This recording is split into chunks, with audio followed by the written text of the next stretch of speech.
Hey guys, welcome back to the E46 build, and today we are dealing with these dull, green tinted, sort of weird looking headlights.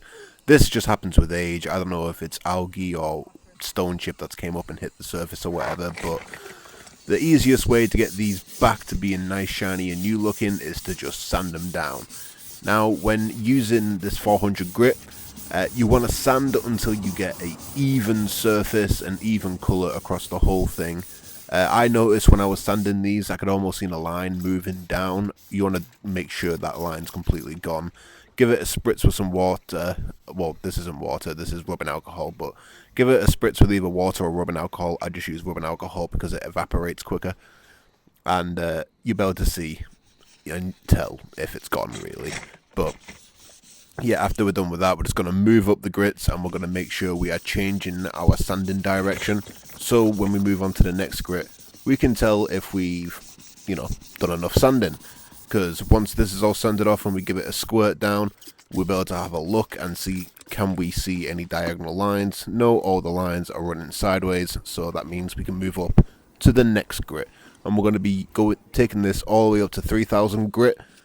Just with hand sanding. You can use a rotary sander if you really want to. I would strongly suggest against it though. It is more work doing it all by hand, but using a rotary sander on this plastic, it's a curved surface and you'll end up putting flat spots in it or gouging into it. It's easy enough just to hand sand it. Just take your time and get through it all. And that headlight seal will need replacing at some point as well, because that's just deteriorating over time. This car's over 23 years old, so all the plastic on it is a bit naff and stuff. Like, I went to change my indicator bulb the other day and the plastic bracket that hold on to it snapped. But that's a common issue with these old E46s, that they snap. But managed to do a little botch repair to it for now. I might do something a bit more permanent in the future, but right now we're just doing some bits and bobs to help it get through an MOT. This headlight isn't to get through an MOT really, but had some new polishing tools show up and I wanted to give them a little play. So that's why we're sanding these headlights. And I also just wanted to see what the headlights look like and if it's something I need to consider ordering. Also, one thing that I want to mention is a lot of videos, especially by reputable YouTube brands when it comes to cars, say that you can just get rid of fogged headlights just with a blowtorch and just quickly go over the edge to get rid of that. I tried that on the other headlight and now I have like a white dot where I applied the heat, so that's no good. I polished the headlight and you can still see it, which is a shame. It's not big enough to warrant replacing the headlight, but it's a little mark I will always notice, so avoid using any heat. I know lots of people say that it's good and you know it's quick and easy, but just polish it and sand it. It seems really backwards to scratch up your headlights and stuff, but trust the process, work through the grits, take your time, and you'll get brilliant results just like I do.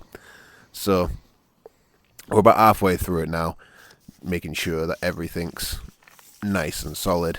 And one thing that you want to probably do is tape off all the areas that you don't want to be sanded. As you can see there on the bottom trim on the headlight, I have sanded straight through it and I'm down to the plastic on the trim. Now, I'm not too bothered about this because I do plan on repainting the full car in the future. There will be a video on that, by the way. But for someone that wants to keep their paint, either take the headlight out, which is easy, it's 4 bolts, or tape up everything and make sure you're not going over. Anyway, now that we've got it all the way up to 3000 grit, we're going to use this polishing paste. This is quite a coarse paste, and we're going to put plenty of it on. Make sure that it's evenly spread around. I'd probably stay away from the more runnier stuff. I'd get the paste, not like the polishing wax or anything like that. And you can just use a little sponge to polish it in by hand. But in this case, it is perfectly acceptable to use a rotary tool to polish it up, especially if it's got a sponge backing. I just have this on the end of a drill with a sponge on the end with a bunch of polishing paste on it, and we can just go to town with polishing it. And as you can see already, with a little bit of polishing, those headlights are absolutely shining. So keep going over it. Make sure to, douse it all down with rubbing alcohol or water, water and soap or whatever, just to get the rest of that polishing compound off. And there are your brand spanking new shiny headlights. They almost look like they came straight from the factory, which is brilliant. On the other side, my indicator bulb, not my indicator bulb, my indicator plastic, that's all cracked and looks a bit naff, so I'm debating on replacing that. I haven't actually looked to see what a replacement is going to cost, but maybe I might go to a scrapyard and have a look. But that's what both headlights look like, all polished. It looks really nice. This is what it started off like, and this is what it ended up like, so well worth doing.